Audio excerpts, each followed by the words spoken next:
First off, I would like to take a few moments to apologize to everybody. I realized some of the videos I've made recently, I was moving a little fast. And even when I was watching them, I didn't watch them before I posted them. I should have watched them before I posted them. But I was watching some of the ones that I posted, and I thought, I'm going to be sick. I'm so dizzy. This camera's moving so fast. So I want to apologize. But I bring you today, let's see, what is the last day of March, maybe, 2023? I would like to share this with you. This is what happens when you let nature try to figure it out. That is, over there, that is privet, honeysuckle, multiflora rosa. There's a red bud I see. There's some cedar trees, some oak trees, a pine tree. But that's pretty nasty. Now this is across the street from my house. That's what happens when you do nothing. That's what happens when you do nothing. Now, we don't like the way this looks. And we do know the people that own the lot. And she has the same, they're probably going to sell it, I don't know, but she has the same philosophy I do. You know, she wants it to be native, you know, and get rid of some of the invasives. So I have been cutting back some of the honeysuckle and the privet. We cut back that.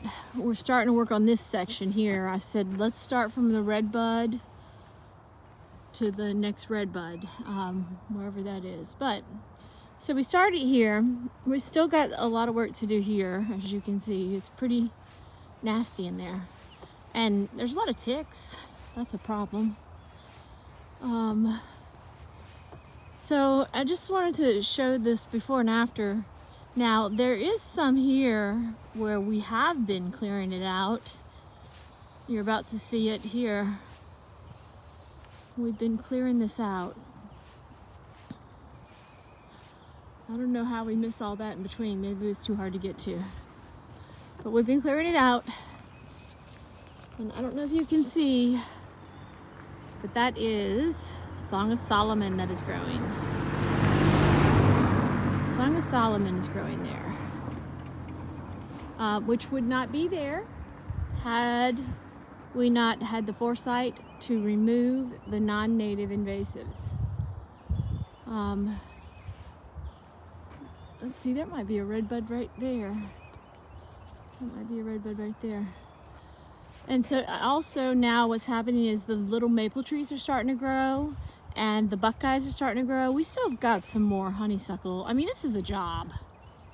This is a job really that most people would just come in here and bulldoze it. But I just don't want to do that because I feel like if we gave nature a chance, if we got rid of the bad stuff, the good stuff will come. And so we still got some more stuff to get here, I see. But if you can see in there, we cleaned up some of that. Look at all the mayapple that's popping out. I've never seen that much mayapple across the street. I think I have a video of this land from last year before we started clearing it. No, we're not clearing everything. We're just pulling the non-native invasives and we're leaving the natives.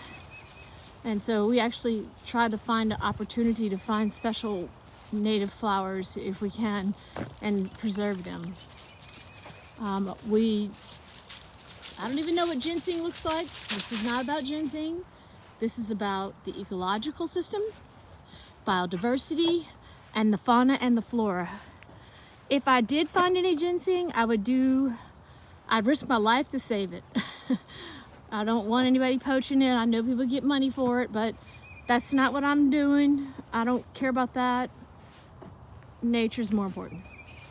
Here's a place that we cleared out some. Now I think that's burning bush, but I need to make sure it's because there's a native burning bush and American burning bush. So I need to find out for sure.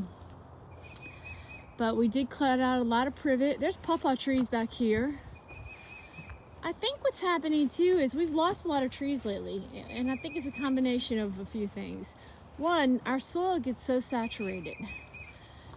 Two, when a tree falls, nobody moves it off of the tree. So if you got something rotten leaning against a tree like that right there, that tree's gonna die.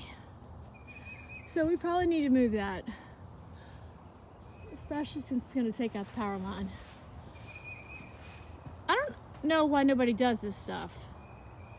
I mean, I know everybody's busy, but it's better than a tree falling on your house. Here's that we killed that vine to save that tree. I still don't know what that tree is. But you got a maple tree here. Maple tree there. I think that's a viburnum. I need to double check the leaves. I can't really see from here. That's another thing I've been doing. I found that rusty blackhaw loves this ecosystem we have here. I'm going to show you a rusty blackhaw that we have here in the neighborhood. This is, like I said, this is my neighbor's lot, my friend's lot, and so she and I share the same philosophy. So what I've been doing is we've been cutting all this honeysuckle down that's in here. You can see all the fallen honeysuckle. I leave the branches because the bird still needs somewhere to hide. But you know, one of the reasons why. Okay, this is rusty blackhaw. And I was going to say, one of the reasons why privet and honeysuckle are so invasive, there's no competition for it. It's unpalatable to the deers. And deer will eat anything when they're hungry, but they will not eat invasive privet and honeysuckle. So that's got to tell you something. I guess if they're from Europe, they'll eat it, or Asia. But the deer here won't eat it. So they come in my yard and eat all of my dogwoods and redbuds and sassafrasses, you know, and so it's kind of sad. But this is what happened this week. This big giant oak tree fell down. I mean, this is a big oak tree. Now, it could have been old. It's a possibility it was old. But I don't think that's what did it. I think there was a limb. Can you see that? There was a limb leaning against the base of the tree, and it caused the tree to rot. Because this tree, I don't think, was at the end of its life. I could be wrong, but this is tick haven up in here. I need to get out of here. Every time I come over here, I get a tick on me. So now that we've cut back some of the honeysuckle and the privet, what I've been doing is I've been taking this tree. This is a bush, actually, a shrub, a small tree. It's rusty blackhaw, and it's quite beautiful. And the birds love it. Did you hear when we came close to it? The birds were making a lot of noise. Maybe they have a nest or something here, but they love this thing. This is native. And it loves our ecosystem. So I've been live staking it. Whenever I pull a, here you can see I live staked it. I just took a piece off of it, cut it, and stuck it in the ground. It's still alive. Wherever I pull a honeysuckle from, I'm putting this, or if I can live stake dogwood, I think I can live stake dogwood. I think I can live stake, I think it's easier to say what I can't live stake. I don't think you can live stake a sassafras, and I don't think you can live stake a sourwood. But most other things, I think you could live stake an Ohio buckeye. Look at this. This is elderberry. That probably would not be growing had we not pulled back all that honeysuckle. And there's some nightshade in here. I don't know if it's really nightshade. I just did an app check. But look at all the mayapple that's growing. This was full of honeysuckle. We pulled it all back. So now we have trillium, May apples. The native trees are able to get a grip.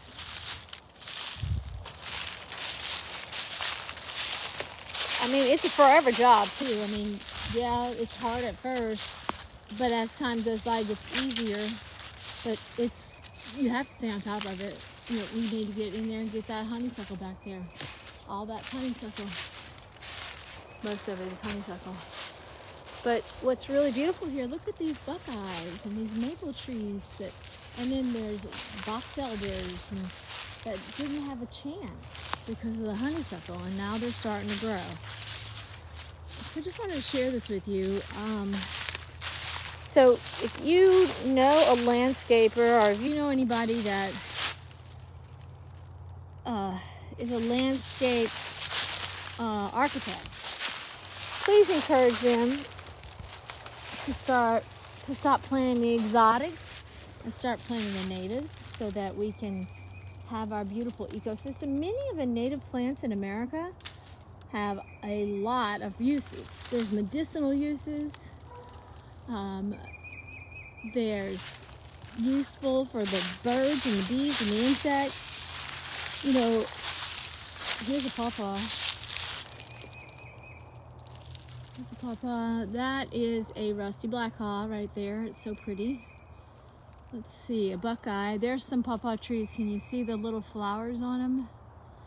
There's some. So all of these trees here fell, probably because of this right here. We need to get this, somehow get this trunk off this tree. Well, this tree is dead. It already died. But I would encourage you to consider your mulching practices. You definitely don't want your trees to look like a pencil in the ground. You want their root flare to be exposed, and just mulch around the tree line. Because you know, if you mulch, you don't want anything decaying against the tree. You don't want anything decaying, that'll kill the tree. I'm just looking at this. Oh, that's poison ivy. There's still some poison ivy growing right here. I was like, oh, what's that pretty flower? Oh, never mind. It's not a flower, that's poison ivy. So we gotta be careful. But I do see something else. What is that? I wonder what that is. I'm gonna let it come out a little bit and try to figure it out, but that looks interesting to me. And then there's some Virginia creeper. It's coming out. So I think we're in dogwood winter here right now.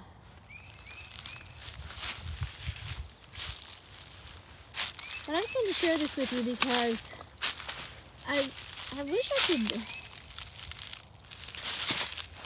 encourage people to start paying attention to their surroundings.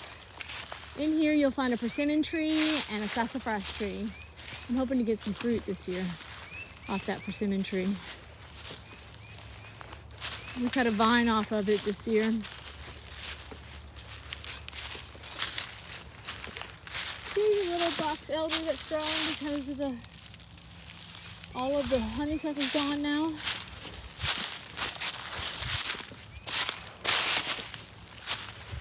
Look at that trillium. So beautiful. I just want to encourage everybody to just do your own part. You know, I'm working on 6 lots right now. My husband's office lot, my home, this over here is a couple of lots, and we've got another lot in Lenore City that we're working on. And it's a lot of work. It is a lot of work. But I want to encourage everybody, just do your own yard. Do your own yard. You know, and get started on it, because you will be surprised. You will be delightfully surprised at what's supposed to be here compared to what everybody's been planting. You know, I'm not trying to take away from the nursery business, but I do think we need to be thinking about our ecological system.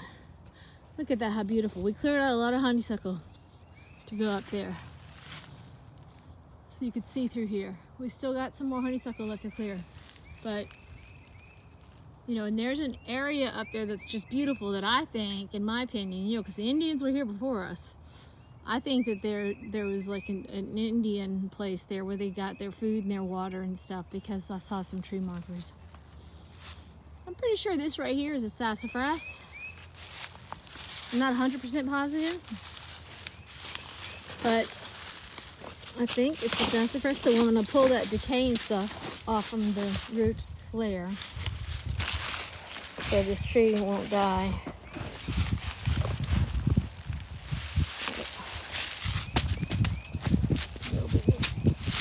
There you go.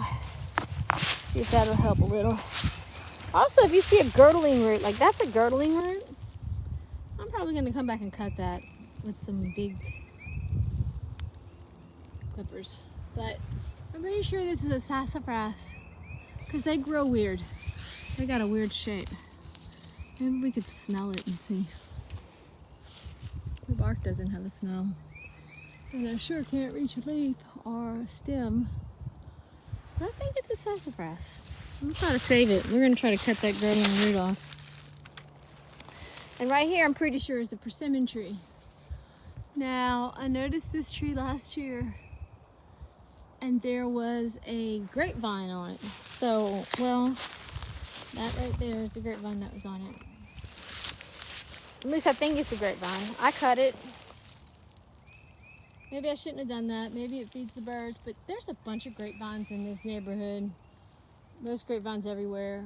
I wanted to save this persimmon and this sassafras right next to each other. Because, well, I want to try the persimmon for one thing. The trillium's growing up.